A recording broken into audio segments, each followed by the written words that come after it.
Hello everyone, welcome back to the channel code and compile. तो आज हमारे DSA series का 10th लेक्चर है एंड आज हम अपना पहला डेटा स्ट्रक्चर सीखने वाले हैं। तो हमारा लेक्चर बहुत इंटरेस्टिंग होने वाला है, इन डेप्थ मैं तुम्हें सब बताऊंगा इस लेक्चर में, ठीक है। तो आज सबसे पहले स्टार्ट करते हैं from our first data structure, that is array. सबसे पहले बात कर लेते हैं डीएसए क्या होता है, ठीक है। देखो, डीएसए का फुल फॉर्म होती है डेटा स्ट्रक्चर एंड एल्गोरिथम्स, ठीक है। अब ये डेटा स्ट्रक्चर एल्गोरिथम है क्या, तुम इसको ऐसे समझो। डेटा स्ट्रक्चर का मतलब होता है कैसे आप अपने डेटा को स्टोर कराते हो, ठीक है, रिट्रीव कराते हो एफिशिएंटली एंड इफेक्टिवली। मतलब कंपनीज में तुम काम करोगे, हर कंपनी के पास बहुत सारा डेटा होता है खुद का। तुम उस डेटा को कैसे स्टोर कर रहे होगे और टाइम आने पे उसे कैसे इफिशिएंटली रिट्रीव कर रहे होगे, ये हमारा डेटा स्ट्रक्चर होता है कि कैसे अपने डेटा को स्टोर कराते हो। अगर एक एग्जांपल समझाऊँ तो लेट्स से तुम एक रूम में हो एंड तुम्हारे पास उस रूम में 10 बॉक्सेस हैं, ठीक है। ठीक है, अब लेट्स से ये 10 बॉक्सेस 10 डेटा स्ट्रक्चर हैं। तुम्हें एक डेटा स्टोर कराना है 10 में से किसी भी एक बॉक्स में। लेट्स से तुम्हारे पास लैपटॉप है और वो लैपटॉप तुम्हें स्टोर कराना है। अब तुम्हारे ऊपर है तुम कौन सा बॉक्स में स्टोर कराओगे, ठीक है। किस बेसिस पे, क्या पता कोई बॉक्स छोटा हो, लैपटॉप तुम्हारा बड़ा हो, या फिर किसी बॉक्स में स्पेस ज़्यादा हो और वो अच्छा भी हो, मतलब कंफर्टेबल हो, टूटे बिना लैपटॉप तुम्हारा। तो मतलब तुम्हारे बॉक्स के हिसाब से तुम अपने डेटा को स्टोर करते हो, ठीक है। अच्छा, वहीं पे एल्गोरिथम क्या होती है। देखो, एल्गोरिथम का मतलब होता है अपने डेटा को कैसे स्टोर कर रहे हो। There are multiple algorithms like searching, जिसमें तुम एलिमेंट को ढूंढ रहे होते हो। फिर शॉर्टिंग एल्गोरिथम होती है, ग्राफ में डीएफएस आ जाती है, ठीक है। एरे में एक मूरेस वोटिंग एल्गोरिथम आती है। तो देयर आर सर्टेन एल्गोरिथम जो बताती हैं कि तुम अपने प्रॉब्लम को सोल्व कैसे करोगे। तो सबसे पहले बात कर लेते हैं, स्टार्ट करते हैं अपने एरे से। देखो, अभी तक हमने सी प्लस प्लस के बेसिक्स पढ़ लिए हैं, ठीक है। लूप्स के बारे में पढ़ चुके हैं, फंक्शंस के बारे में पढ़ चुके हैं, काफ़ी कुछ कोड कर लिया है हमने। लीड कोड पे भी क्वेश्चन सोल्व कर चुके हैं 3, ठीक है।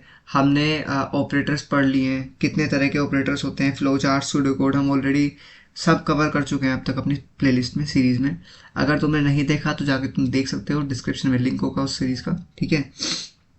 तो आज से हम स्टार्ट कर रहे हैं अपने डीएस से। मैं तुम्हें बता चुका हूँ, क्योंकि डीएस से इतना इंपॉर्टेंट होता है। अगर तुम प्रोडक्ट बेस्ड कंपनी टारगेट कर रहे हो या तुम even service based company target कर रहे हो, तो DSA is must for you, ठीक है। क्योंकि ये तुम्हें एक अच्छा प्रॉब्लम सॉल्वर बनाता है। मेन गोल होता है एक प्रॉब्लम सॉल्वर बनना, यानी तुम्हारी जो प्रॉब्लम सॉल्विंग स्किल है उसको एनहेंस करना, ठीक है। और तो आज बात कर लेते हैं, स्टार्ट करते हैं from our one of the main concept which build your foundation, that is array, ठीक है। चलो,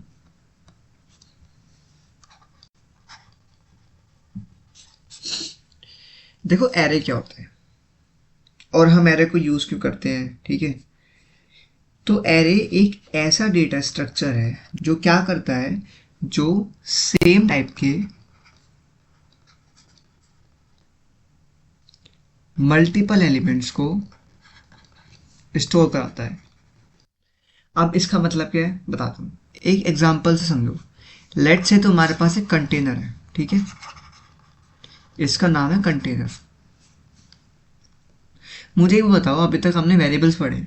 लेट्स से तुम्हें तुम्हें कार के प्राइसेस स्टोर कराने हैं, तो तुम क्या करते हो जनरली, तुम एक वेरिएबल लेते हैं कार, जिसके अंदर उसकी प्राइस होती है, फिर कार टू लेते हैं, प्राइस होती, ठीक है। तुम कहते हो हाँ आसान है, हम ये कर सकते हैं। बट अगर तुम्हें कहूँ 10 कार के लिखने हैं तो फिर तुम्हें 10 वेरिएबल बनाने पड़ेंगे, है ना। चलो ये भी आसान है, ठीक है, फैच भी कर लोगे, प्रिंट भी करा लोगे। बट मैं अगर तुम वहीं पे कहूँ कि अगर तुम्हें 1000 कार के प्राइसेस को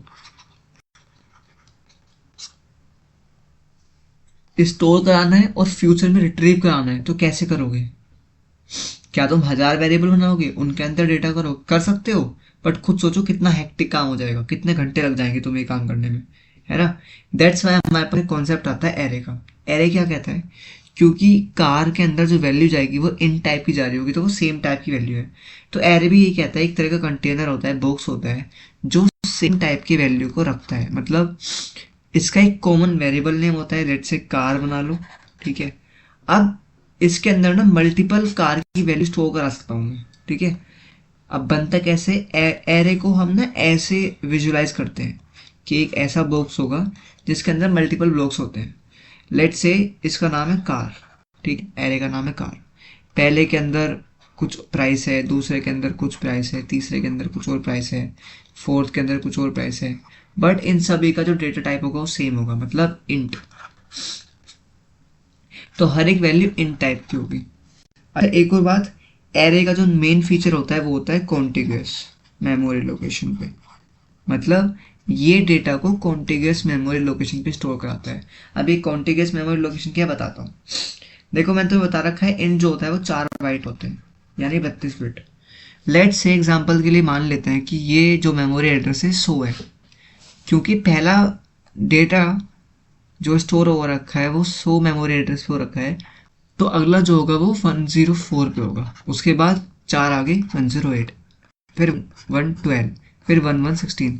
तो इसको बोलते हैं कॉन्टिग्यूअस मेमोरी लोकेशन। एक और बात, एरे हमारा लीनियर डेटा स्ट्रक्चर होता है। लीनियर मतलब लगातार, ठीक है। देखो दो तरह के डेटा स्ट्रक्चर होते हैं अगर मैं बात करूं तो, एक होते हैं लीनियर, एक होते हैं नॉन लीनियर। लीनियर वो होते हैं जो लगातार आते हैं, जैसे कि एरे हो गया, लिंक लिस्ट हो गया, स्टैक हो गया, क्यू हो गया। वहीं पे नॉन लीनियर में आता है तुम्हारा binary tree, binary search tree, ठीक है। ये तुम्हारे नॉन लीनियर में आ जाते हैं। इन्हें आगे पढ़ेंगे, आगे सीरीज पढ़ेंगे। अभी बात जो कर रहे हैं वो समझते हैं। मैंने तो बताया एरे एक लीनियर डेटा स्ट्रक्चर है, सेम तरह के डेटा को स्टोर कराता है, चाहे वो इंट हो, बूलियन हो, ठीक है। कॉन्टिग्यूअस मेमोरी लोकेशन होती है इसमें। इसमें जो डेटा होता है वो ऑर्डर्ड वे में होता है, इसलिए आसान भी होता है एक्सेस करना, डिक्लेयर करना। अब बात कर लेते हैं एरे। मैंने तुम्हें बताया, एक बार बता देता हूँ। एरे जो होता है वो एक तरह का डेटा स्ट्रक्चर है जो सेम टाइप के एलिमेंट्स रखता है, फिर वो कितने भी हो, अगर 1000 भी होते तो 1000 बॉक्स का एक वो बन जाता, और यहाँ पे ना 1000 डेटा स्टोर होता, let's say 1 2 3 4 5 dot dot dot 1000 तक। मल्टीपल 1000 बुक्स बनते हैं तो मैं 1000 नहीं बना पाऊंगा यहाँ पे, बट 1000 बुक्स बनते हैं, 1000 डेटा आ सकता था, ठीक है। सर्चिंग के लिए बहुत काम आता है, सर्चिंग हो गया, शॉर्टिंग हो गया, तो तभी हम सीखते हैं सबसे पहले, क्योंकि सर्चिंग में, शॉर्टिंग में 2D एरे, ठीक है, इन सब में हमारा एरे यूज हो रहा होता है। तो मैंने बताया एरे एक तरह का डेटा स्ट्रक्चर है जो सेम टाइप के एलिमेंट से स्टोर करता है, ठीक है। डेटा जो होता है वो कॉन्टिग्यूअस मेमोरी लोकेशन पे स्टोर होता है, ठीक है, एंड ऑर्डर्ड वे में तुम्हारा डेटा होता है। अब बात कर लेते हैं वाई एरे। मैं ऑलरेडी बता चुका हूँ, अगर मुझे एक ही तरह की डेटा स्टोर कराना है तो मुझे पहले 1000 वेरिएबल्स लगते थे। लेट्स से अगर मुझे 1000 बच्चों के मार्क्स स्टोर कराने हैं, ठीक है, तो क्या मैं स्टूडेंट 1 से लेके स्टूडेंट 1000 तक वेरिएबल बनाऊंगा और उनके अंदर डेटा रखूंगा? नहीं ना, बहुत हेक्टिक हो जाएगा।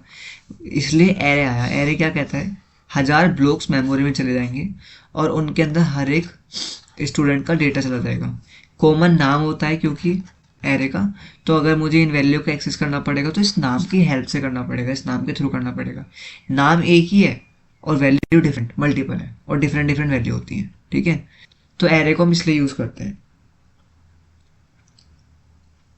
एरे हमारी कोडिंग लाइफ को बेसिकली देखा जाए तो ज़्यादा ऑर्गेनाइज कर देता है, ठीक है, कोड को मोर रीडेबल बना देता है। तुम खुद सोचो, अगर 1000 वेरिएबल तुमने बनाए, 1000 लाइन ऑफ कोड हो गया, वहीं पे तुम एक एरे को एक लाइन में बना सकते हो, 1000 डेटा स्टोर कर सकते हो, ठीक है।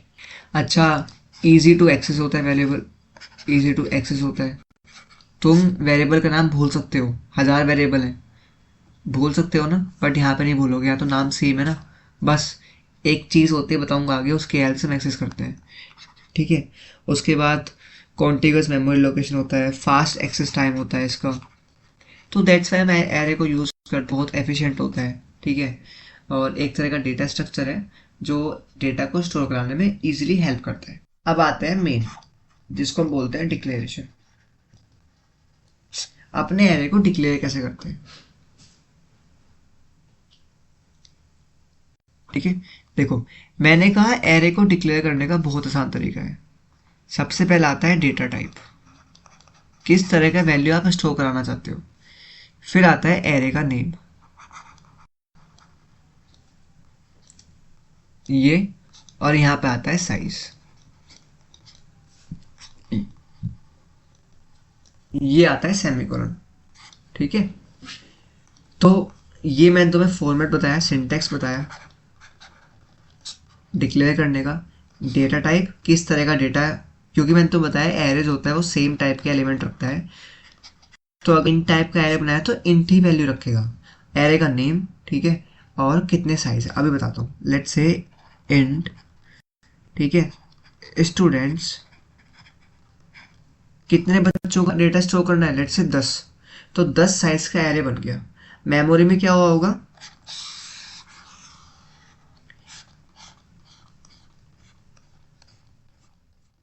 10 बॉक्स का एक एरे बन चुका है। अब जब इसमें तुम कुछ रखोगे ना तो वैल्यू यहीं पे स्टोर होगा। ठीक है, अब इसका मतलब क्या है, देखो इसका मतलब है मेमोरी के अंदर 10 इंटीजर टाइप की वैल्यू की जगह रिजर्व हुई है। ठीक है, तुम इन फ्यूचर अगर उसे भरना चाहोगे तो भर सकते हो।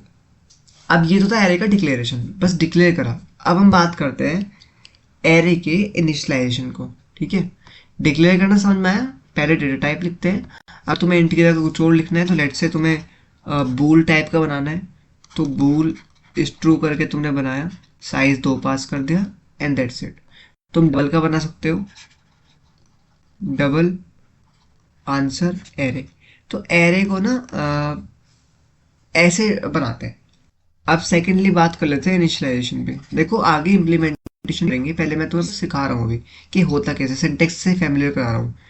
देखो ऊपर हम ऑलरेडी डिक्लेयर कर चुके हैं एरे को। अब अगर इनिशियलाइज करना है तो कैसे करेंगे, बात कर लेते हैं। देखो मैंने कहा हम ऐसे इनिशियलाइज करते हैं, इंट डेटा टाइप का नाम, एरे का नाम, ठीक है, लेट्स से साइज पास कर दिया। अब दे आर मल्टीपल वेज, मैं पहले फर्स्ट वे बता रहा हूँ। ठीक है, तो एरे को बनाने का ये तरीका होता है। हमने यहाँ पे उसको डिक्लेयर भी कर लिया, पहले डिक्लेयर, ये हमने उसको बताया कि एरे है, 5 साइज का एरे है, इन टाइप का डेटा रखेगा। देन यहाँ पे हम वैल्यूज को डाल देंगे।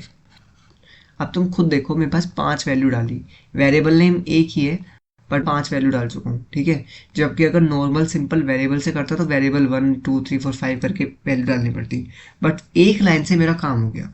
ठीक है, तो हुआ क्या होगा, मेमोरी के अंदर 5 ब्लॉक्स रिजर्व हो गए होंगे जिनके अंदर डेटा स्टोर हो गया होगा।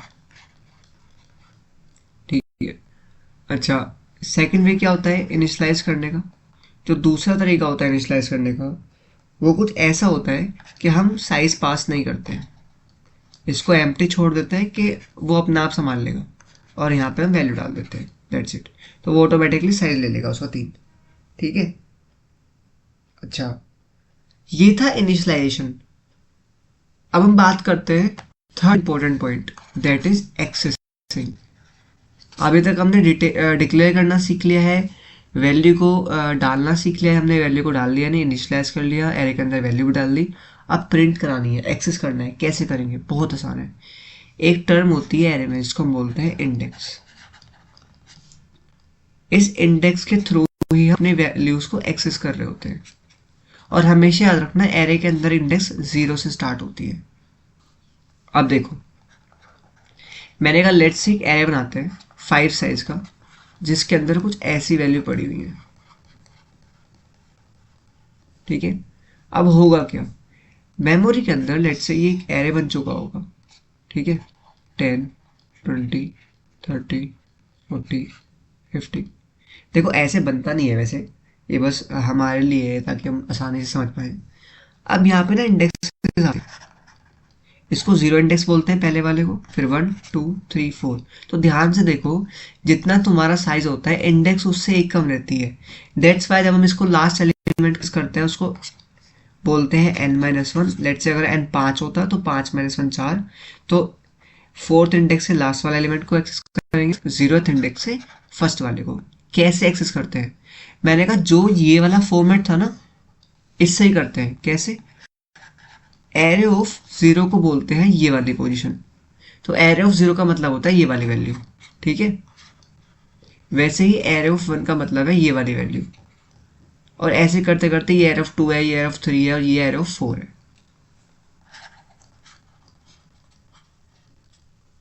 समझ में आया?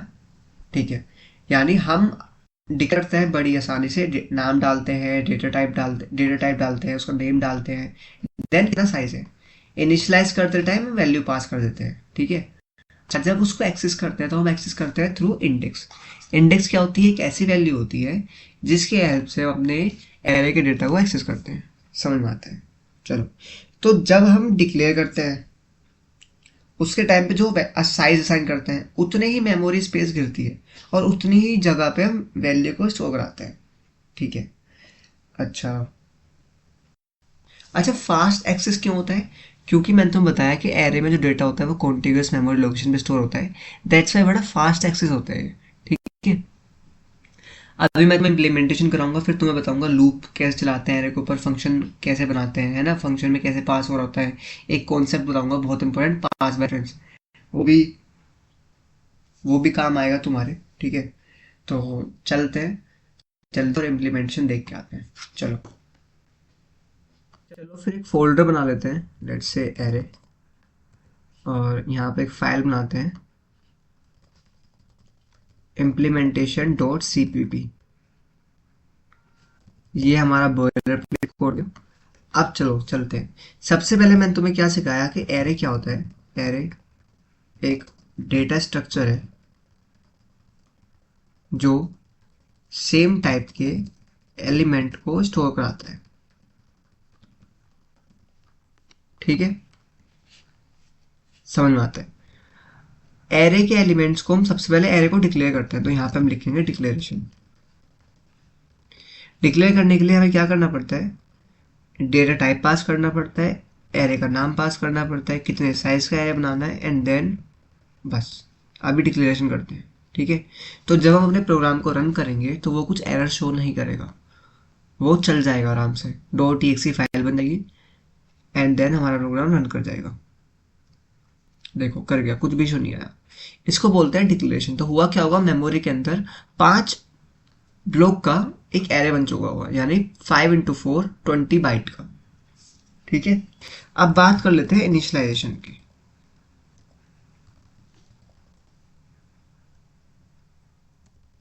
कैसे करते हैं? पहला तरीका मैंने कहा एरे है। ठीक है, लेट्स से स्टूडेंट नाम का एरे बना लेते हैं जो 5 साइज का ही है। ठीक है, और उसके अंदर कुछ ये वैल्यूज पड़ी हुई हैं, तो इसको बोलते हैं इनिशियलाइजेशन। आपने एक एरे बनाया 5 साइज का, उसके अंदर 5 वैल्यू पास कर दी। ठीक है, एक और तरीका होता है, अगर तुम वैल्यू भी मतलब साइज भी पास नहीं करते तो भी कुछ फर्क नहीं पड़ता। ठीक है, बट ज़्यादातर तुम साइज पास करोगे तो सही रहेगा। अच्छा, साइज निकालने का एक और तरीका होता है। लेट्स से आपको साइज पता करना है, हमें पता है 5 साइज है, पर पता कैसे करोगे? तो यहाँ पे हम क्या करेंगे, एक फॉर्मूला होता है, मैंने तुम्हें ऑलरेडी बता रखा है कि एक साइज ऑफ ऑपरेटर होता है। ठीक है, तो हमेशा याद रखना, एक एरे के पास पूरा साइज होता है। जैसे इस एरे का साइज कितना है, 5 इंटू एक एक जो ब्लॉक है वो 4 बाइट रखता है, तो 5 × 4 20 बाइट का है।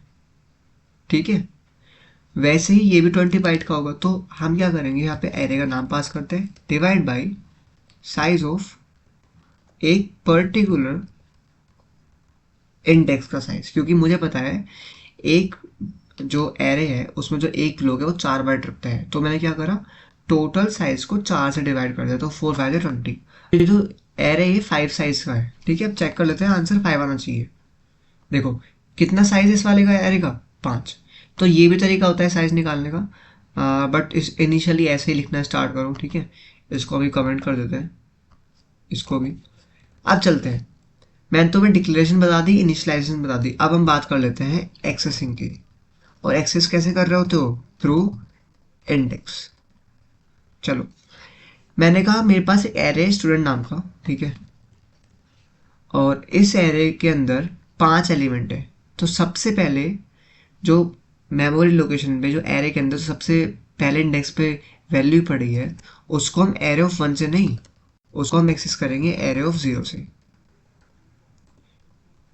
अगर मैं इसको रन कराऊंगा तो 1 आंसर आना चाहिए, क्योंकि देखो एरे ऑफ 0 पे 1 पड़ा हुआ है। क्या मेरा आंसर 1 आया है? नहीं।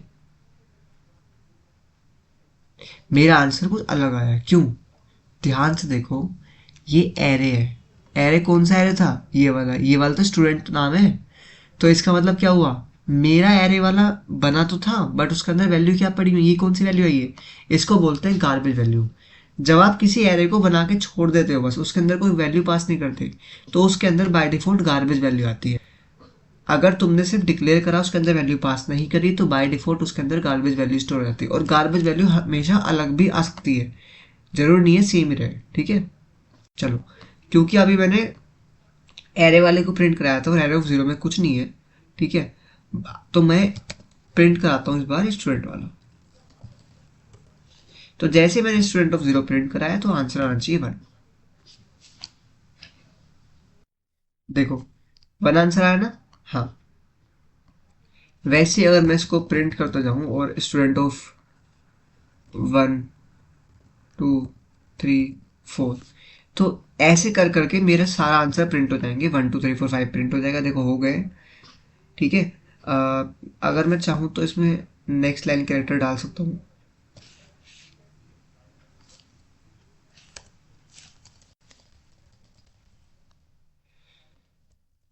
Let's see. देखो, क्या मेरे सारे एलिमेंट प्रिंट हो गए? 1 2 3 4 5 यही तो थे मेरे एरे के अंदर। हाँ, तो इसका मतलब हम एक्सेस करते हैं थ्रू इंडेक्सेस। ठीक है, समझ में आ गया। अब तुम्हें मैं एक बार साइज ऑफ वाला समझा देता हूँ। ठीक है, चलो फिर देखो, मैंने क्या कहा, अगर मेरा एक एरे है, ठीक है, स्टूडेंट नाम का, इसका साइज कितना है? दिखने में लग रहा है कि 1 2 3 4 5 एलिमेंट है तो 5 ही साइज होगा। अगर 5 साइज है तो 0 से लेकर तक इंडेक्स जाएंगी, क्योंकि एक कम तक इंडेक्स जाती है। ठीक है, क्योंकि 0 से स्टार्ट हो रही है ना, बहुत सिंपल सी बात है। अगर मेरी इंडेक्स 0 से स्टार्ट हो रही है तो हमेशा size -1 is the last index. तो लास्ट इंडेक्स को मैं हमेशा साइज -1 से डिनोट करता हूँ। इसको समझ लो, याद कर लो, ये हमेशा बहुत काम आएगी तुम्हारे। ठीक है, अब ये एक बार, अच्छा, एक और बहुत इंपॉर्टेंट कॉन्सेप्ट है, समझो ध्यान से।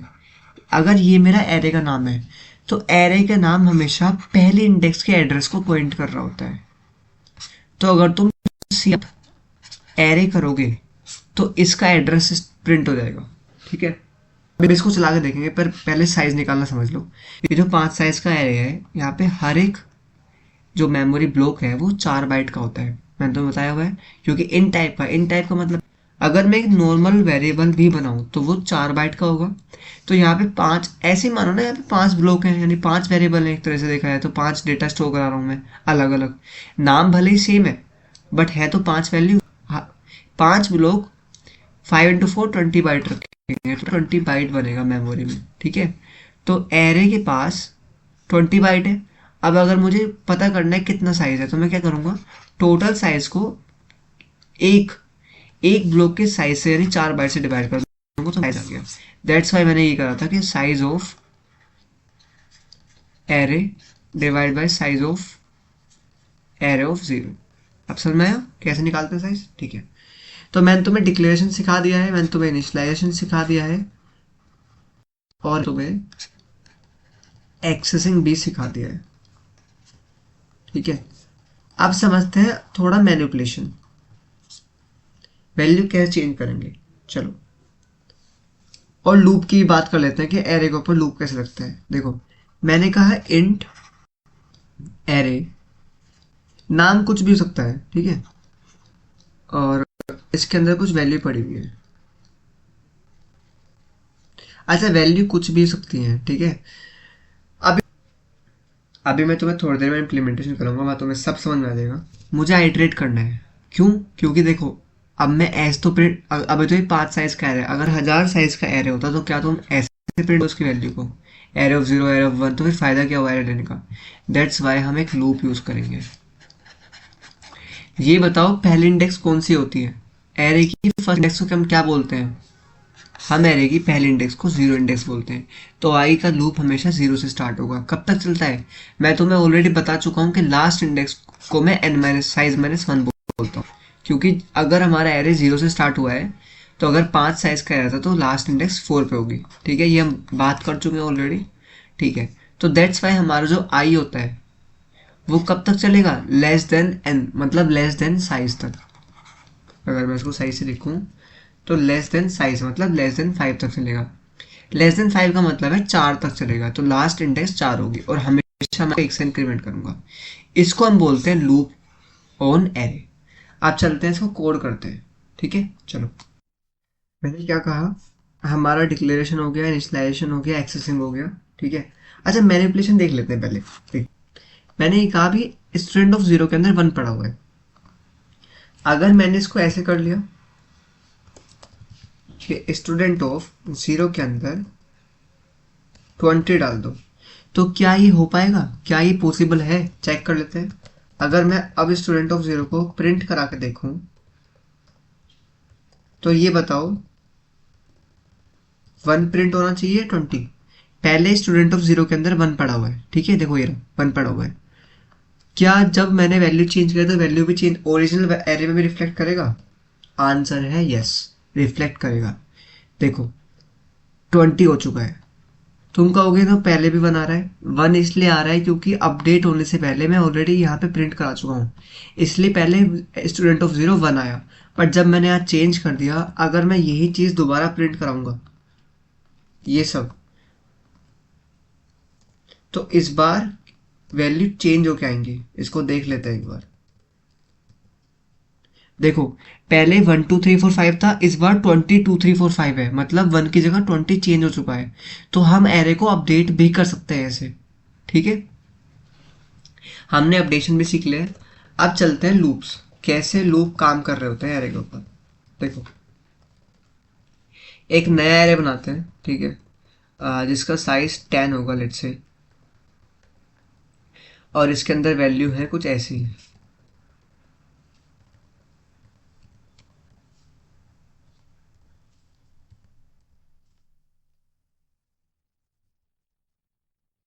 ठीक है, मैंने कहा मुझे ये सारी एलिमेंट प्रिंट कराने हैं। अब देखो, मैं हमेशा ये तो करता नहीं फिरूंगा कि एरे ऑफ जीरो प्रिंट करा दो, 1 प्रिंट करा दो, ये तो बहुत लंबा हो जाएगा। फिर फायदा क्या हुआ, मतलब एरे यूज करने का। तो इसके लिए हमने क्या करा, हमने लूप चलाए। क्योंकि मुझे पता है मेरे एरे के अंदर इंडेक्स जो होती है वो जीरो से स्टार्ट होती है, तो मैं अपना लूप भी जीरो से आइटरेट कराऊंगा। कब तक चलता है एरे? जितना मेरा साइज होता है उससे एक कम तक। दैट्स वाई या तो इसको लेस देन इक्वल टू 9 कर लो क्योंकि एक कम तक जाएगा, या लेस देन 10 कर लो, ठीक है। दोनों बात सेम ही है। लेस देन 10 का मतलब है 10 से पहले रुक जाएगा, मतलब 9 पे ही। और लेस देन इक्वल टू 9 का मतलब वही है कि इक्वल टू मतलब 9 तक चलेगा कम से कम, ठीक है। करना क्या था, कुछ नहीं, सी आउट एरे ऑफ। अब ध्यान से देखो, यहाँ क्या डालोगे, सारा लॉजिक यही है, ठीक है। पहले एक ना सी आउट स्टेटमेंट प्रिंट करा लेते हैं ताकि तुम्हें आगे दिक्कत ना हो।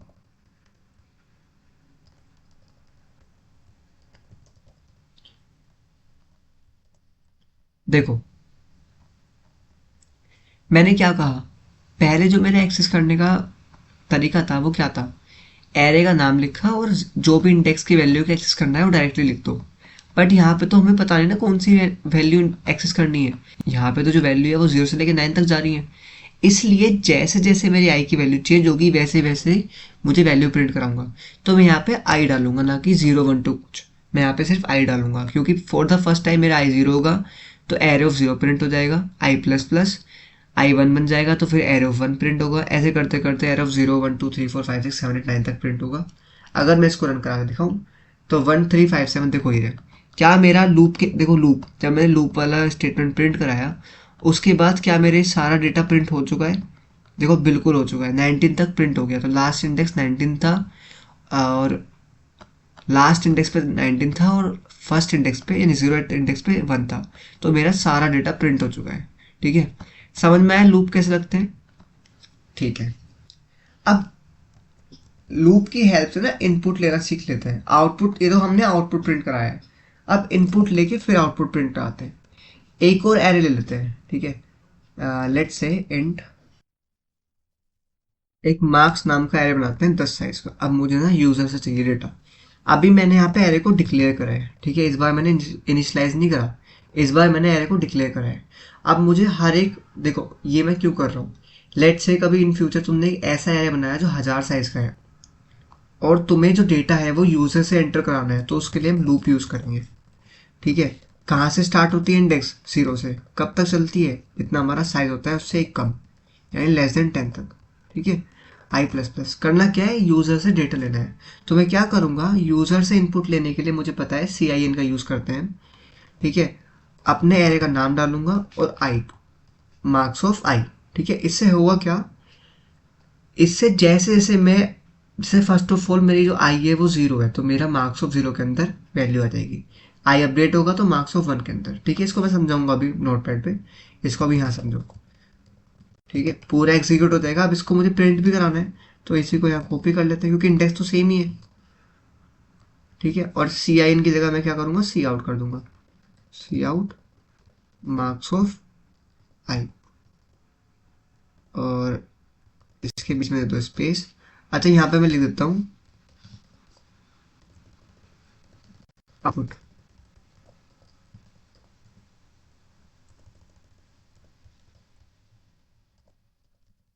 आउटपुट। और यहाँ पे मैं लिख देता हूँ एक स्टेटमेंट,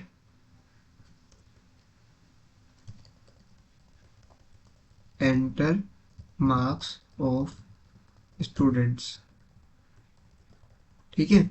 देखो मैंने क्या कहा, मैंने कहा एक एरे बनाया हमने मार्क्स नाम का, ठीक है, जिसका साइज 10 है, तो हमने डिक्लेयर कर दिया। अब मैंने फिर क्या करा, यूजर से इनपुट लिया, तो यूजर जैसे से इनपुट डालेगा, क्योंकि 10 साइज का है, तो 0 1 2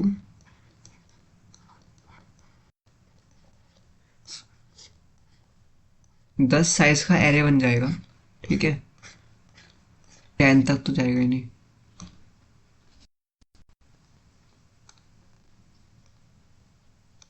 10 तक तो जाएगा ही नहीं, लास्ट तो एक कम रहता है ना। देखो हुआ क्या, क्योंकि 10 साइज का एरे है तो 10 ही एलिमेंट होंगे, ठीक है। 0th इंडेक्स से स्टार्ट होता है, लास्ट जो जाता है वो साइज से एक -1 तक जाता है, ठीक है। अब जैसे ही यूजर 10 डालेगा तो वैल्यू इसके अंदर, एरे के अंदर स्टोर होती चली जाएंगी, और ये 10 से लेकर 100 तक वैल्यू प्रिंट हो जाएंगी। अब समझ में आया, पहले हमने इनपुट लिया, ये इनपुट था, जब आउटपुट की बारी आएगी तो आउटपुट तुम्हारा प्रिंट हो जाएगा। अच्छा, तुम इसमें इस बात पे कंफ्यूज हो सकते हो कि स्टार्टिंग इंडेक्स तो 0 है, एंडिंग 9 है, तो 100 तक कैसे गया, 10 से 100 तक, पहले तो 10 है। तो यही तो बात है ना, क्योंकि 10 साइज का एरे है, डेटा तो 10 ही स्टोर होगा, एलिमेंट तो 10 ही स्टोर होंगे, बट क्योंकि इंडेक्स 0 से स्टार्ट, अच्छा कुछ सोचो, अगर इंडेक्स 1 से स्टार्ट होता तो 10 तक जाता, बट क्योंकि 0 से स्टार्ट हो रहा है तो एक कम चला गया, इंडेक्स 9 तक गए। एरे एरे में इंडेक्स 0 से स्टार्ट होती है, ठीक है, ये लिखा हुआ है, दैट्स वाई हम एरे में हमेशा इंडेक्स 0 से स्टार्ट करते हैं, ठीक है। चलो, अच्छा मैं तुम्हारे लिए होमवर्क देता हूँ। तुम्हारे लिए होमवर्क क्या, क्योंकि तुम्हें आना चाहिए चीज़ों को सोल्व, सर्च करना, सोल्व करना, समझना। तुम्हारे लिए होमवर्क ये है कि why the index of array starts from 0, ठीक है। ये तो होमवर्क है, सर्च करके आना। अगर तुम्हें इसका आंसर नहीं मिलता है मुझे कमेंट में बताना, मैं तुम्हें अगली वीडियो में बता दूंगा, ठीक है। चलो कोड करके आते हैं। तुम्हें समझ में आया कैसे एक एरे बना होगा 10 साइज का, जिसकी इंडेक्स 0 से स्टार्ट हो रही है, 9 तक जा रही है। मैं लूप चलाऊंगा, आई मेरा 0 से स्टार्ट हो रहा है, आई होगा क्या, चलो लूप को भी समझ लेते हैं, पहले चलते हैं। देखो मार्क्स ऑफ आई का मतलब क्या था, हम मार्क्स ऑफ आई को ले रहे हैं। मार्क्स ऑफ आई का मतलब है, क्योंकि इनिशियली आई 0 है, तो मार्क्स ऑफ 0 के अंदर डेटा जाएगा, आई प्लस प्लस आई आएगा यहाँ पे, फिर मार्क्स ऑफ 1 के अंदर नया डेटा आएगा, आई प्लस प्लस आई आएगा, आई आएगा 2 पे, फिर मार्क्स ऑफ 2 के अंदर 30, ऐसे करते करते आई बढ़ता जा रहा है बार बार, और वैल्यू इंसर्ट होती जा रही है, इसलिए हम लूप को यूज करते हैं। चलते हैं नोट, चलते हैं VS कोड पर, वहाँ कोड करते हैं। चलो इसको जब रन करेंगे तो हम अपनी वैल्यू इंसर्ट कर देंगे। देखो मल्टीपल वैल्यू डलती जा रही हैं, मैं एंटर दबा रहा हूँ पर अभी भी आंसर नहीं आ रहा, क्यों, क्योंकि जब तक मेरे 10 एलिमेंट नहीं डल जाएंगे आंसर नहीं आएगा। ध्यान से देखो, 10 से स्टार्ट हुआ था, 100 तक गया, और मेरे 10 से लेकर 100 तक आंसर प्रिंट हो गया। इसको हम बोलते हैं loops on arrays. I hope तुम्हें समझ में आया होगा इंडेक्सिंग क्या होती है, एरे को इनिशियलाइज कैसे करते हैं, डिक्लेयर कैसे करते हैं, लूप कैसे लगाते हैं, इनपुट कैसे लेते हैं, आउटपुट कैसे लेते हैं, ठीक है। अब चलते हैं और सीखते हैं अगला कॉन्सेप्ट, जिसको हम बोलते हैं फंक्शंस इन एरे। एक बार वो फंक्शन सीख लेंगे उसके बाद एक दो क्वेश्चन लगाएंगे अच्छे खासे। ठीक है, पहले समझते हैं फंक्शन क्या होते हैं। तो पहले समझते हैं कैसे फंक्शंस को यूज करते हैं। देखो, एक बात देखो, तुमने नोटिस करा, मैंने एक एरे बनाया। अगर मुझे उसके एलिमेंट चाहिए थे तो मुझे ऐसे लूप लिखना पड़ा। ठीक है, प्रिंट करने के लिए एक और लूप लिखना पड़ा। लेट से अगर कल को मैं एक और एरे बनाता हूँ marks2 नाम का, 10 साइज का। ठीक है, अब मुझे उसके भी एलिमेंट लेने पड़ेंगे यूजर से। तो देखो, मैं सेम लूप नहीं लगा सकता ना, मुझे यही लूप दोबारा लिखना पड़ेगा। और इस बार वैल्यू जो नेम होगा एरे का वो मैंने चेंज कर दिया। तो देखो, बार बार एक ही काम कर रहा हूं मैं, फिर फायदा क्या हुआ? हमने फंक्शंस क्योंकि सीखे हैं। फंक्शन क्या कहता है? एक ही काम को आप बार बार करा सकते हो, बस आप एक बार कोड लिख दो फंक्शन के अंदर और उसको आप मल्टीपल टाइम यूज कर सकते हो। तो मैं क्या करूंगा, अपने इसी कोड को फंक्शन के अंदर लिख के आता हूं। दिखाता हूं कैसे। क्योंकि हम फंक्शन ऑलरेडी पढ़ चुके हैं, तुम जाके पिछले लेक्चर में चेक कर सकते हो, फंक्शन मैंने पढ़ा रखा है। जो सीरीज है हमारी डीएसए की सीरीज चल रही है, उसका डिस्क्रिप्शन में मैं लिंक दे दूंगा। ठीक है, जाके फॉलो करो। और क्योंकि मैं तुम्हें ये भी समझा चुका हूँ फंक्शन वाले लेक्चर में कि रिटर्न टाइप कैसे डिसाइड करते हैं, तो अभी क्योंकि हम बस प्रिंट कर रहे हैं तो वही टाइप का हमारा रिटर्न टाइप होगा। और एरे को हम प्रिंट करेंगे। ठीक है, इसमें हम एरे पास करेंगे, यहाँ पे हम साइज पास करेंगे। ठीक है, अभी मैं तुम्हें समझाऊंगा हमने एरे को ऐसा क्यों पास करा है। अभी बस तुम समझो, जो लॉजिक था वो मैंने यहाँ लिख लिया है। ठीक है, और यहाँ पे हम कर देंगे सी आउट एंडल। क्योंकि मैं तुम्हें ऑलरेडी बता चुका हूँ कि जो वेरिएबल नेम होता है वो चेंज हो सकता है। मतलब जो तुम यहाँ नाम लिखते हो ना, इंट एरे इंट साइज, वो यहाँ से अलग हो सकता है। अच्छा, मैंने क्या कहा था? मैंने एक नया एरे बनाया था। ठीक है, तो लेट्स एक नया एरे बनाते हैं marks2 नाम का, जो 10 साइज का है। और इसका जो साइज है वो पास कर देंगे। वैसे ही हम एक और एरे बनाते हैं marks3 का, जो 5 साइज का है। ठीक है, मैंने यहाँ पे दो एरे बना दी है। अब मुझे क्या करना है, इनकी वैल्यू इंसर्ट करानी है।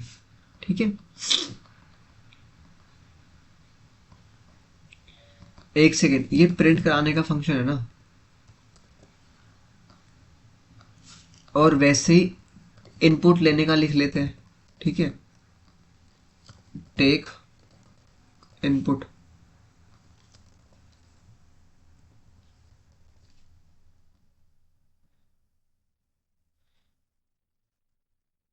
चलो, तो हम क्या करेंगे, सबसे पहले ना टेक इनपुट वाले फंक्शन को कॉल करेंगे। उसमें अपना एरे पास करेंगे marks2 और साइज पास करेंगे 10। ठीक है, उसके बाद प्रिंट एरे वाला फंक्शन कॉल करेंगे। उसमें हम पास करेंगे marks2 और एरे पास करेंगे 10। तो जब तुम देखोगे, जब मैं रन करूंगा, इसको कर देते हैं कमेंट। ठीक है, और यहाँ पे एक स्टेटमेंट पास कर देते हैं, C out using passing arrays to function. देखो, अब हमारा थोड़ा इंटरमीडिएट लेवल चल चुका है डीएसए का। अभी तक हमने सी प्लस प्लस सीखी थी, अब हम सीख रहे हैं डीएसए। तो मैंने तुम्हें कितना फैसिनेटिंग कॉन्सेप्ट समझाया कि देखो कितना अच्छा लग रहा है। यहाँ पे मैंने एक फंक्शन बनाया जिसमें हमने एरे को पास करा, उसका साइज पास करा, जो लॉजिक था वही लिखा है। देखो, जो हम मेन में लिख रहे थे, लूप चला रहे थे, वही तो लिखा है हमने यहाँ पे, और कुछ नहीं करा। एक लूप चलाया 0 से लेके <10 तक, फिर एरे की वैल्यू को प्रिंट करा रहा हूँ। बट ये मैंने सारा काम फंक्शन के अंदर करा है। अच्छा, इसको क्या बोलते हैं, ये क्या है, इसको बताऊंगा मैं तुम्हें अभी। एक बार समझ लो। जैसे ही मैं रन करूंगा, पहले मेरा यूजर इनपुट लेगा। तो यहाँ पे मैं तुम्हें दिखा देता हूँ, टेकिंग इनपुट थ्रू फंक्शन। ठीक है, हैंडल। और वैसे ही मैं कह सकता हूँ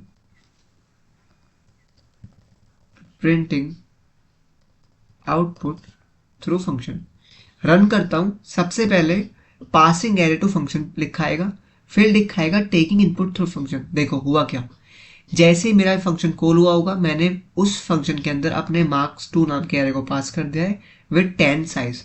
तो जब मैं marks2 वाले टेकिंग इनपुट वाले फंक्शन मांगूंगा, यहाँ पे मैंने एरे को एज इट इज ले लिया, उसका साइज ले लिया, मैंने लूप चलाया। अच्छा, यहाँ पे मैं साइज लिख सकता हूँ जब मेरे पास साइज है तो।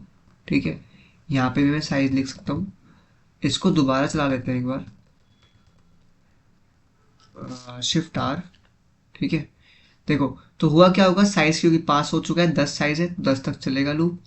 एरे मैंने पास करा हुआ है, ठीक है। अच्छा एक और बात मैंने तुम्हें बताया था कि कॉल बाय वैल्यू के बारे में, तो क्योंकि जब हम वेरिएबल पास करते हैं तो वो तो एज अ कॉपी पास हो रहा होता है, बट एरे कैसे पास होता है इसको मैं अभी बताऊंगा। पहले इतना समझो बस। होगा क्या फिर, वैल्यू प्रिंट, तुम वैल्यू, यूजर तुम्हारी वैल्यू एंटर करेगा। देखो ये जब तक चलता रहेगा जब तक तुम 10 बार वैल्यू एंटर नहीं कर देते, क्योंकि साइज तुम्हारा 10 है। जैसे ही मैं एंटर दबाऊंगा मेरी वैल्यू प्रिंट हो जाएगी। देखो क्या मेरा आउटपुट प्रिंट हो गया है, बिल्कुल हो गया है। यहाँ पे थोड़ा स्पेस नहीं है, जब हम प्रिंट कर रहे थे थोड़ा स्पेस दे देते हैं। अगर यही काम मैं दोबारा करूं और लेट्स से,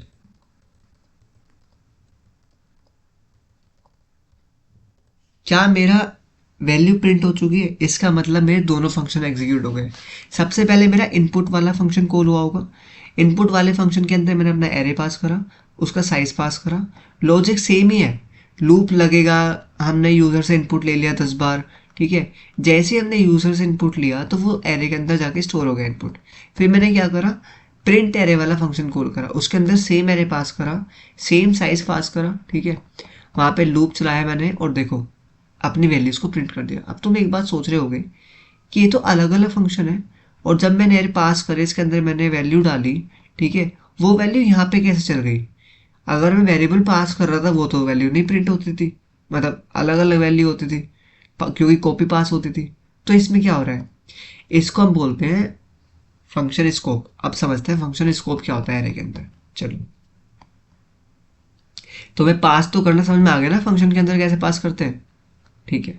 अब समझते हैं फंक्शन स्कोप क्या होता है। यही मेन कॉन्सेप्ट है, फिर तो हम बस कोड करेंगे, क्वेश्चंस करेंगे।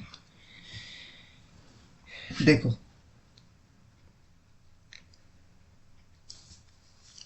लेट्स से ये मेरा मेन फंक्शन है, ठीक है। यहाँ पे तुमने एक एरे बना लिया 10 साइज का, और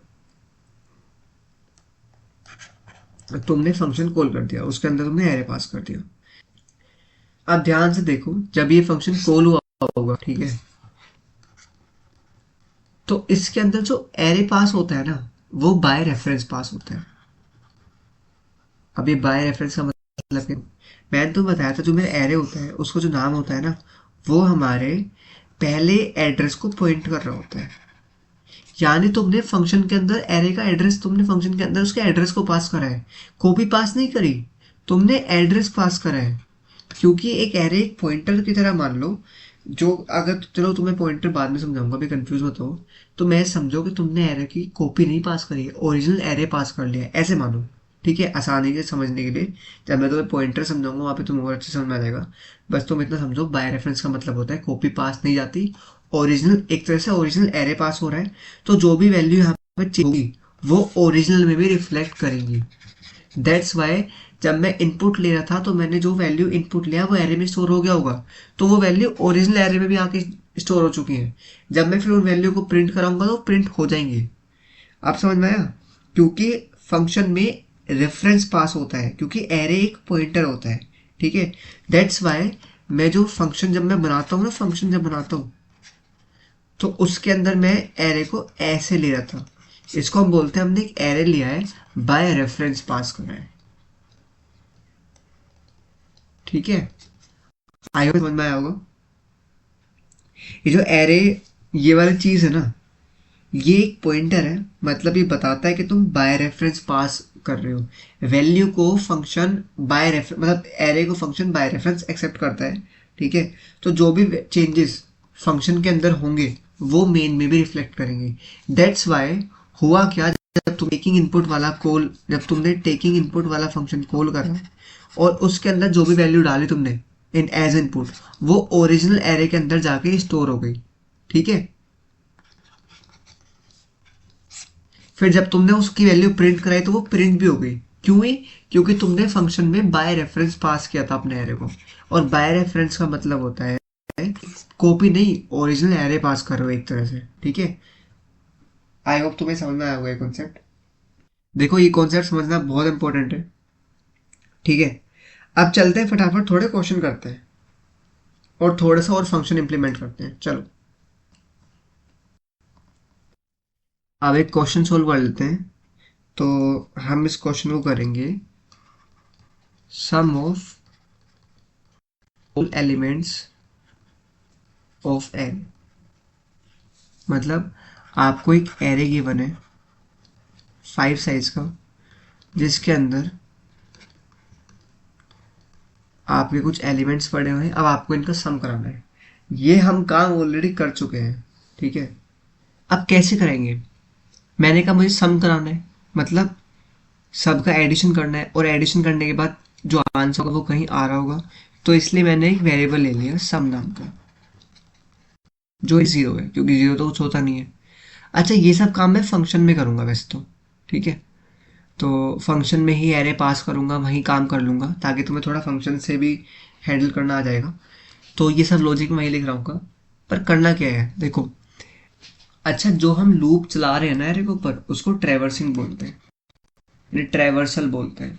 यानी आप अपने एरे के ऊपर आइटरेट कर रहे हो, ट्रैवर्स कर रहे हो, स्टार्ट से लेके एंड तक जा रहे हो। तो कभी तो अगर तुमसे फ्यूचर में कोई पूछे कि क्या तुम्हें एरे का ट्रैवर्सल आता है, तो तुम बोलोगे हाँ हमें आता है, हाँ मुझे आता है, ठीक है। लूप के थ्रू मैं ट्रैवर्स करता हूँ। अब मैं करूँगा क्या, मैं लूप चलाऊंगा। लूप कहाँ से चलता है? 0th इंडेक्स से चलता है और लास्ट इंडेक्स तक जाता है, ठीक है। एन मतलब साइज, और हर बार एक से इंक्रीमेंट होता है, ठीक है।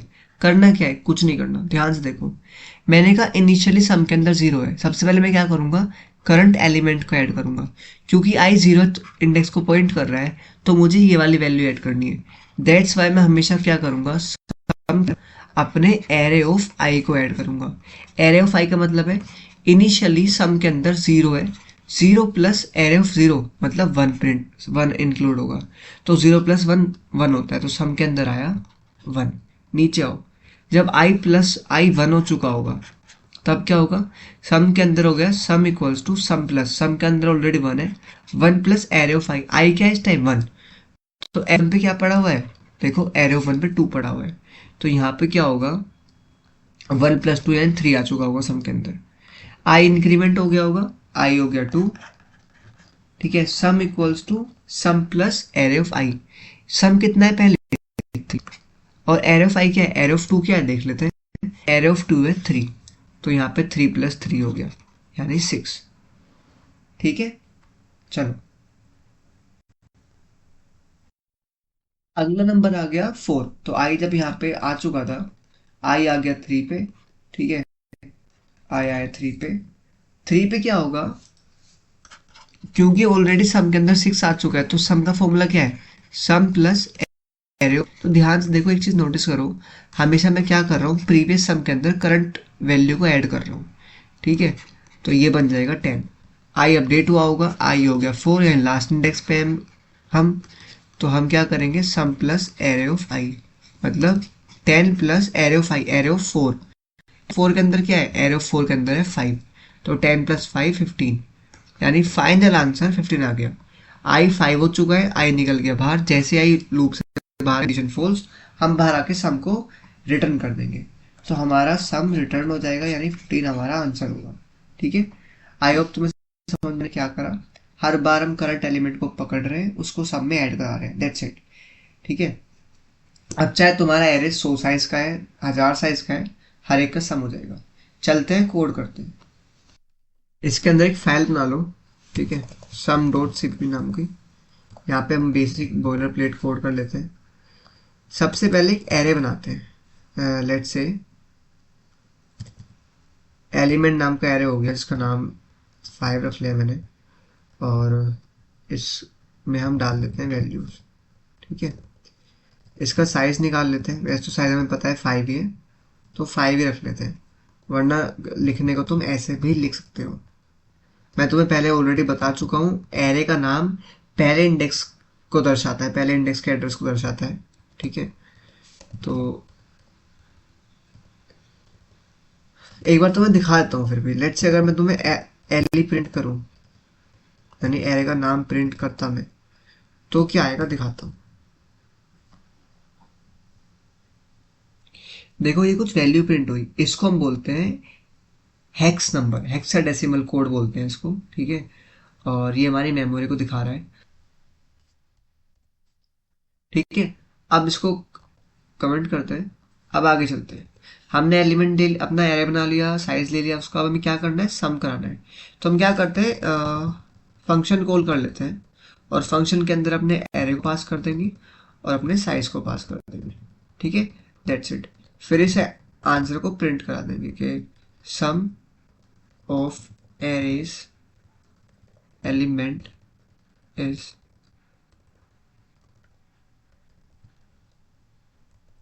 यहाँ पे सम पास कर दिया और एंड। ठीक है, एंड ये एरर इसलिए दिखा रहा है क्योंकि हमने बनाया नहीं, क्योंकि सम एक नंबर, एक ऐसी वैल्यू है जो रिटर्न होगी, तो इसलिए हम उसको इन टाइप का बनाएंगे। ठीक है, एरे को बाय रेफरेंस पास करेंगे। मैं अगेन कह रहा हूँ, जो नाम एरे का मेन में होता है जरूरी नहीं है वो यहाँ पे भी हो, तुम चेंज कर सकते हो। ठीक है, क्या कराना है, sum of each element of array. तो यानी मुझे पहले ट्रेवर्स करना पड़ेगा। ट्रेवर्स करने के लिए हम क्या करते हैं, आई लूप चलाते हैं 0th इंडेक्स से लेस देन साइज तक और आई प्लस प्लस। ठीक है, मुझे एक वेरिएबल लेना पड़ेगा, तो मैं क्या करूँगा, एक सम नाम का वेरिएबल लूँगा जो इनिशियली 0 रखता है अपने पास, क्योंकि 0 कुछ होता नहीं है। और इसके अंदर ना मैं हमेशा ऐड करता रहूँगा करंट एलिमेंट को, एरे के करंट एलिमेंट को। तो मैंने क्या करा, सम के अंदर एरे ऑफ आई ऐड करता चला गया। इनिशियली 0 होगा कैसे, इनिशियली 0 वैल्यू है सम के अंदर, तो 0 plus array of 0। Array of 0 के अंदर क्या है, एरे ऑफ 0 के अंदर है 1। ठीक है, तो सम के अंदर आ गया 1। नेक्स्ट आइट्रेशन में जब आई 1 होगा, sum plus sum equal to sum plus array of I. Sum क्या है, पहला सम क्या था 1। ठीक है, 1 plus array of I, array of I मतलब एरे ऑफ 1। एरे ऑफ 1 के अंदर क्या है 2, तो ये होएगा 1 प्लस 2, तो आंसर आ जाएगा 3। अब सम के अंदर 3 आ चुका है, तो 3 plus array of 3, array of 2 sorry, array of 2 के अंदर 3 पड़ा हुआ है, तो ये आ जाएगा 6। ठीक है, then sum equals to sum plus पुराना सम 6 है प्लस एरे ऑफ आई मतलब एरे ऑफ 3। एरे ऑफ 3 क्या है 4, तो ये आ जाएगा तुम्हारा 10। आगे देखो, sum equals to sum plus पुराना सम 10 है प्लस एरे ऑफ आई। अब एरे ऑफ लास्ट आइट्रेशन है, आई 4 पे बैठा हुआ है, तो एरे ऑफ 4 क्या है, एरे ऑफ 4 है 5। तो हमारा ये बन जाएगा 15। जैसे हमारा सम आ चुका है, हम बाहर आके इसको डन कर देंगे। That's it. ठीक है, मैं तुम्हें यहाँ पे कमेंट में बता दिया कैसे ये चल रहा होगा, मैं तुम्हें ट्रायल भी करके दिखा चुका हूँ। अब चलो इसको रन करते हैं। अच्छा, एक और बात, यहाँ पे मुझे आंसर लिखना है, क्योंकि आंसर के अंदर तो आएगा, जो भी फंक्शन वैल्यू रिटर्न करेगा वो आंसर के अंदर असाइन हो चुकी होगी, और मैं आंसर को प्रिंट करा दूंगा। 15 आंसर आना चाहिए। क्या 15 आंसर आ रहा है, बिल्कुल। देखो, हमारा सम ऑफ एरेज एलिमेंट इज 15। अब देखो, एरे को यूज करने का फायदा क्या होगा, या फंक्शन को यूज करने का फायदा क्या होता है। ठीक है, लेट्स से मैंने फंक्शन बना चुका हूँ मैं ऑलरेडी, तो लेट्स से मैंने एक और एरे लिया जिसके अंदर मैं 6 साइज का एरे बनाता हूँ, और इस बार मैं एक 6 जो एलिमेंट है मैंने वो ऐड कर लिया। अब मैं क्या करूँगा, वापस से एक फंक्शन कॉल करूँगा। फंक्शन का नाम क्योंकि सम था, उसके अंदर मैंने अपना एरे पास करा। इस बार ये वाला जो नाम है एरे का यही पास कर दिया और 6 साइज पास कर दिया। ठीक है, तो इससे होगा क्या, जब मैं सी आउट कराऊंगा अपने आंसर को, आंसर 2। ठीक है, देखो ये भी एग्जीक्यूट हो जाएगा। इस बार आंसर आना चाहिए 15 तो आएगा ही पहले वाला, पर साथ में 21 भी आना चाहिए। क्या मेरा आंसर 221 आया, बिल्कुल आया। यानी देखो कितना आसान हो जाता है फंक्शन को यूज करना। आपने बस एक बार लॉजिक लिखा कोड का, और आप उसे मल्टीपल टाइम एग्जीक्यूट करा सकते हो, मल्टीपल वैल्यूज के साथ, डिफरेंट डिफरेंट वैल्यूज के साथ। ठीक है, तो आई होप तुम्हें समझ में आया होगा। एरे क्या होता है, एरे को डिक्लेयर कैसे करते हैं मैं तुम्हें बता चुका हूँ। एरे क्या होता है, एरे को डिक्लेयर कैसे करते हैं, इनिशियलाइज कैसे करते हैं। ठीक है, वैल्यूज को एक्सेस कैसे करते हैं, अपडेट कैसे करते हैं, लूप कैसे चलाते हैं एरे के ऊपर, इनपुट कैसे लेते हैं, आउटपुट कैसे प्रिंट कराते हैं। ठीक है, फिर हमने एक क्वेश्चन भी करा, उसके अंदर हमने देखा फंक्शंस। अभी एक बेसिक काम कर लेते हैं। लेट से अगर मुझे, मैंने तुम्हें अभी तक इंट नाम का फंक्शन पास करवाया है। ठीक है, अगर मुझे बूल करना, वो डबल करना पड़ता, तो लेट से जो एरे है वो मुझे डबल टाइप का बनाना है, तो मैं क्या करूँगा, डबल टाइप का एरे बनाऊंगा। ठीक है, लेट से इसका नाम रख लेते हैं, एरे ही रख, मार्क्स रख लेते हैं। ठीक है, 5 साइज का है और जो वैल्यू है वो कुछ ऐसी है।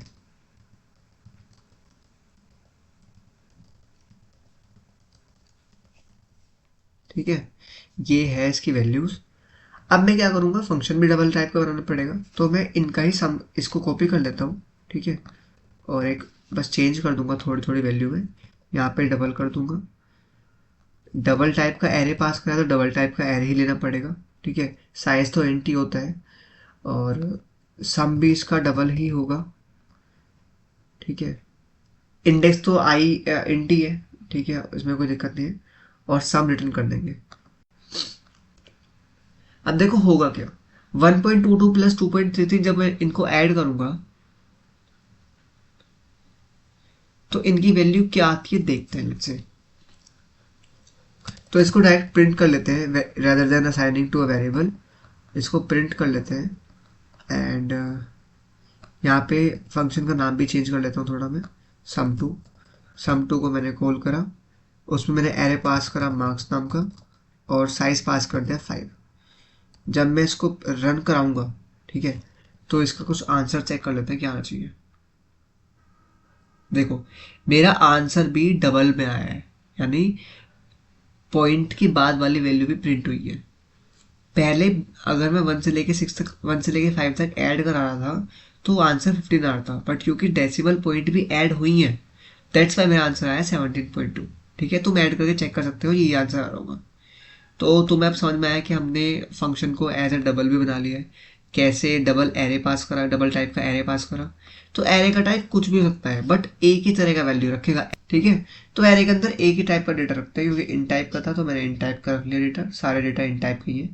रेदर देन मेकिंग 5 वेरिएबल्स और उनके अलग अलग वैल्यू स्टोर करूँ, मैं एक एरे बना लूंगा जिसके अंदर 5 तरह के डेटा रख दूंगा। ठीक है, डिफरेंट डिफरेंट वैल्यूज होंगी। ये हम क्यों यूज़ करते हैं, अभी तो सिर्फ 5 की बात हो रही है। लेट से 1000 लोगों का डेटा शो करना है तो मैं वहाँ 1000 वेरिएबल की जगह एक एरे बना लूंगा ना, सिंपल सी बात है। वो कैसे बनेगा, देखो एक लाइन से बन जाएगा। लेट से इंट डेटा 1000 एंड देन बस खत्म। ठीक है, तो अब एक बार ओवरव्यू ले लेते हैं कि हमने आज क्या क्या पढ़ा। ठीक है, मैं तुम्हें ऑलरेडी बता चुका हूँ और हमने उतने क्वेश्चन प्रैक्टिस नहीं करे हैं इस वाले इसमें। वो इसलिए नहीं करें क्योंकि ये लेक्चर बहुत लेंथी हो जाएगा वरना, बट नेक्स्ट लेक्चर में बहुत सारे क्वेश्चन लेके आऊँगा मैं। ठीक है, 4 से 5 क्वेश्चन सोल्व कर रहे होंगे और एक बार तुम ट्राई करना, मैं तुम्हें होमवर्क दे देता हूँ, पहले तुम समझो, होमवर्क ले लो पहले। ठीक है, मैंने तुम्हें ऑलरेडी बता चुका है कि तुम्हारा पहला होमवर्क क्या था, कि ये तुम्हें चेक करना है कि एरे की इंडेक्स 0 से क्यों स्टार्ट होती है। ठीक है, सेकेंड होमवर्क है तुम्हारा, तुम्हें क्या करना है, अभी मैंने सम निकाला था ना हर एक एलिमेंट का, तुम्हें क्या करना है, जो ओड नंबर होंगे एरे के, मिक्सचर होगा एरे के अंदर जो एलिमेंट होंगे, it will mixture of odd and even. But तुम्हें करना क्या है, जो बस ओड नंबर है उनका सम निकालना है और उनको प्रिंट कराना है, बट वो एरे के अंदर बनाओगे। ठीक है, third one will be maximum element निकालना है तुम्हें और मिनिमम एलिमेंट निकालना है। अच्छा, ये वाले क्वेश्चन हम अगले लेक्चर में करेंगे तो डोंट वरी, बट फिर भी एक बार ट्राई करना अगर तुमसे हो जाए तो। ठीक है, अब एक समझ लेते हैं हमने क्या क्या सीखा। सबसे पहले तुमने बात करी अपने पहले डेटा स्ट्रक्चर के बारे में जो कि था एरे। एरे क्यों इतना एफिशिएंट है, क्यों हम इसको यूज़ करते हैं, सिंपल वेरिएबल क्यों यूज़ नहीं करते, मैं तुम्हें बता चुका हूँ। फिर बात कर लेते हैं एक बार जल्दी से, एरे एक ऐसा डेटा स्ट्रक्चर है जो सेम टाइप यानी सिमिलर टाइप के डेटा को स्टोर कराता है। ठीक है, ये इजी होता है डेटा को मैनेज करने के लिए। ठीक है, फास्ट एक्सेस होता है इसमें, कॉन्टिग्यूअस मेमोरी लोकेशन पे डेटा स्टोर होता है। तो देयर आर मल्टीपल फीचर्स जो एरे के अंदर होते हैं। ठीक है, एंड ये बेस स्ट्रॉन्ग करता है हमारे जो आने वाले एल्गोरिथम्स होंगे लाइक सर्चिंग शॉर्टिंग, उनमें भी हम एरे का ही यूज़ करते हैं। ठीक है, दूसरा जो हमारे आगे आने वाला लीनियर डेटा स्ट्रक्चर है वो भी, मतलब अगर हमें एरे आ गया तो हमें वहाँ पे कोई दिक्कत नहीं होती इतना। ठीक है, इसके कुछ ऑपरेशंस होते हैं लाइक इन हम कर चुके हैं। ठीक है, हमने एक्सेस करना सीख लिया, ट्रैवर्स करना सीख लिया। ठीक है, और there are multiple questions on array on LeetCode platform जो हम कर रहे होंगे आने वाले लेक्चर्स में। बहुत मज़ा आएगा तुम्हें, ठीक है। कोई भी तुम्हें ये सोचने की जरूरत नहीं है। जितने भी इंपॉर्टेंट क्वेश्चन होंगे, चाहे वो 10 हो 15 हो, मैं तुम्हें सब कराऊंगा, ठीक है। एरेज के ऊपर हम मल्टीपल क्वेश्चन सोल्व कर रहे होंगे अपनी सीरीज में, ठीक है। देखो अब तो डेटा स्ट्रक्चर स्टार्ट हो गया है, तो अब काफ़ी मज़ा आएगा, क्योंकि अब सिर्फ ड्राई रन होगा और कोड होगा और कुछ नहीं होगा। इन डेप्थ तुम्हें समझ में आ रहा होगा सब कुछ। And I guarantee you and I promise you and I am giving you a guarantee कि तुम्हें बहुत मज़ा आने वाला है। जिस लेवल का कंटेंट तुम्हें जिस लेवल का जो क्वेश्चंस का एक जो क्वेश्चंस का लेवल होगा, मैं तुम्हें सिर्फ क्वेश्चन नहीं कराऊंगा, मैं तुम्हें बताऊंगा पैटर्न को कैसे रिकॉग्नाइज, कि पैटर्न कैसे रिकॉग्नाइज करने हैं। देखो मेन चीज़ होती है पैटर्न को रिकॉग्नाइज करना, कि कौन से क्वेश्चन में क्या लग सकता है, ठीक है। तो हमने एरे सीखा, फिर से बात कर लेते हैं। हमने एरे सीख लिया, कैसे इसको मतलब बनाना है, डिक्लेयर कैसे करना है, इसको इनिशियलाइज कैसे करना है, हम ये भी सीखा हमने। उसके बाद हमने सीखा कि वैल्यूज़ को कैसे एक्सेस करते हैं, इंडेक्सिंग क्या होती है, ठीक है। 0 से स्टार्ट होती है हमेशा, एक इंडेक्स -1 तक मैं जाता हूँ लास्ट में। उसके बाद हमने लूप्स देखे, कैसे एरे के ऊपर लूप लगाते हैं। फिर मैंने तुम्हें फंक्शन के बारे में बताया। मैंने तुम्हें पास बार सिखाया कि फंक्शन जो होता है वो पास बाय रेफरेंस, मतलब एज रेफरेंस पास करते हैं, यानी ओरिजिनल वैल्यू जो भी फंक्शन में एरे के अंदर चेंजेस होते हैं वो ओरिजिनल वैल्यू में भी रिफ्लेक्ट करता है, ठीक है। तो क्योंकि कॉपी पास नहीं होती, एक तरह से ओरिजिनल एरे ही पास हो रहा होता है। उसके बाद हमने एक क्वेश्चन भी करा जिसको हम बोलते हैं सम ऑफ ऑल एलिमेंट्स, ठीक है। आई होप तुम्हें समझ में आया होगा। अब तक जितना भी तो हमने पढ़ा वो तुम्हें काफ़ी अच्छे से समझ में आया होगा। फिर मिलते हैं फिर अगले लेक्चर में। तब तक के लिए कीप कोडिंग कीप पुशिंग, पढ़ते रहो, कोडिंग करते रहो, ठीक है। अगला लेक्चर बहुत जल्दी आने वाला है, तो इसको ख़त्म करके बैठना, फिर वहाँ पे क्वेश्चन प्रैक्टिस करते हैं। मिलते हैं फिर।